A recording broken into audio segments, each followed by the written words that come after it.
कंधों से मिलते हैं कंधे, कदमों से कदम मिलते हैं, जब चलते हैं हम ऐसे तो दिल दुश्मन के हिलते हैं।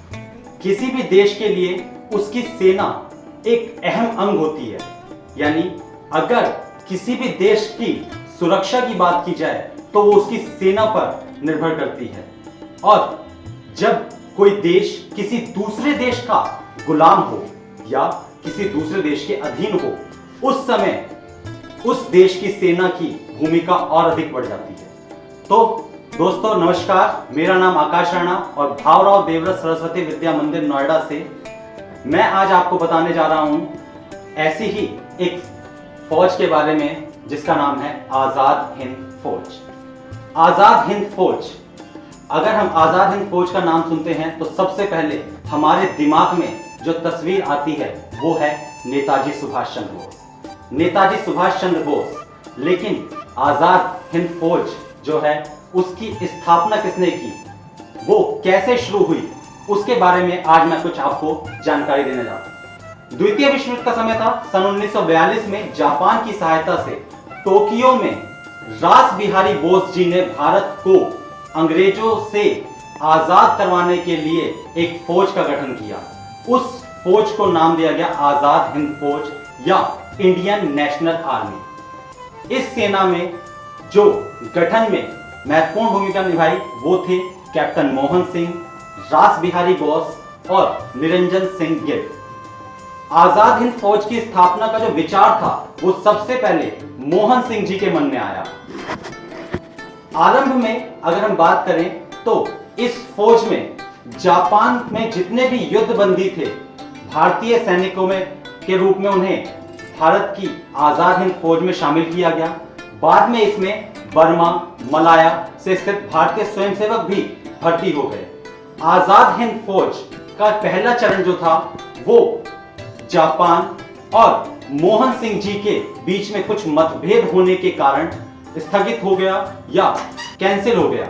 आजाद हिंद फौज का जो दूसरा चरण था उसकी शुरुआत सुभाष चंद्र बोस जी के द्वारा सिंगापुर में हुई। एक वर्ष के बाद जब सुभाष चंद्र बोस जी जर्मनी से सिंगापुर पहुंचे तो वहां पर उन्होंने इस तरीके से संबोधित किया कि वहां पर रास बिहारी बोस ने 4 जुलाई 1943 को मात्र 46 वर्ष की आयु में सुभाष चंद्र बोस जी को आजाद हिंद फौज का नेतृत्व सौंप दिया।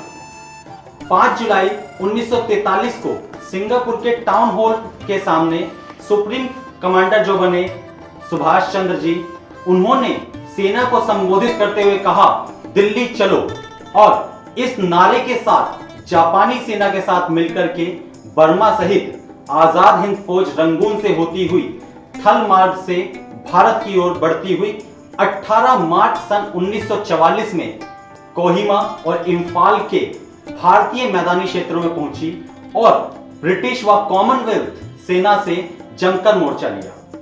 बोस ने अपने अनुयायियों को जय हिंद का अमर नारा दिया। ये नारा आज भी सभी भारतीयों की जुबान पर रहता है।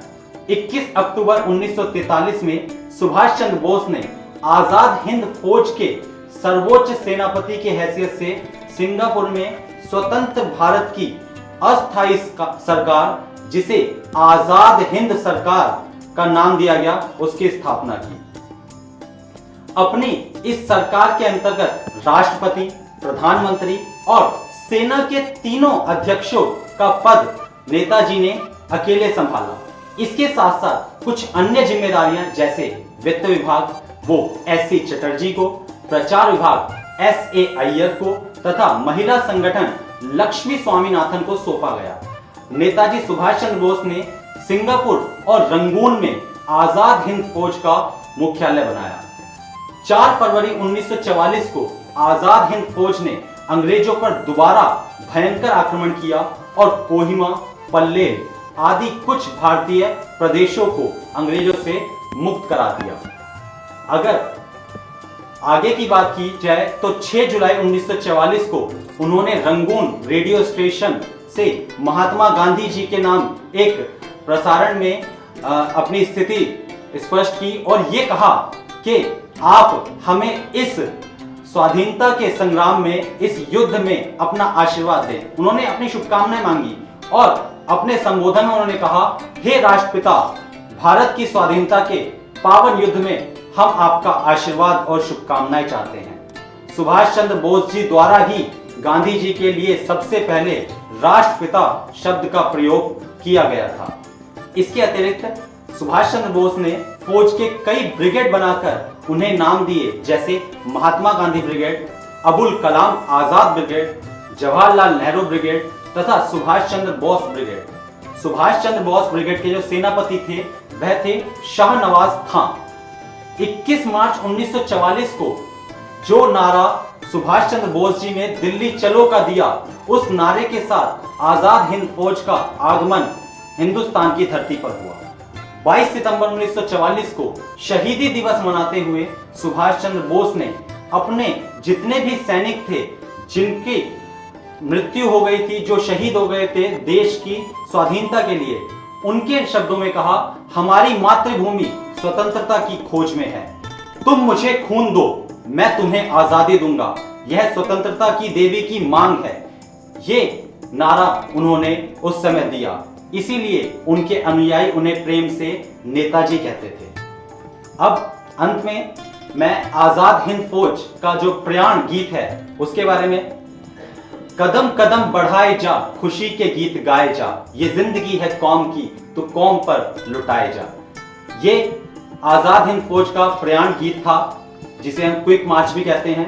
इसकी रचना राम सिंह ठाकुरी जी ने की थी और इस ट्यून का आज भी भारतीय सेना के प्रयाण गीत के रूप में इसका प्रयोग किया जाता है। अब अंत में कुछ तस्वीरों के साथ आजाद हिंद फौज का निरीक्षण करते हुए देखिए, यहाँ पर सुभाष चंद्र बोस जी को आप देख रहे हैं। इसके बाद अगली तस्वीर ये आप देख रहे हैं जिसमें नेताजी सुभाष चंद्र बोस और आजाद हिंद फौज के कुछ सिपाही और अंत में आजाद हिंद फौज का ध्वज जो तय किया गया था हमारे राष्ट्रीय ध्वज से पहले। धन्यवाद। मेरी तरफ से आज आपको आजाद हिंद फौज और आजाद हिंद सरकार के गठन के बारे में जानकारी दी गई। धन्यवाद।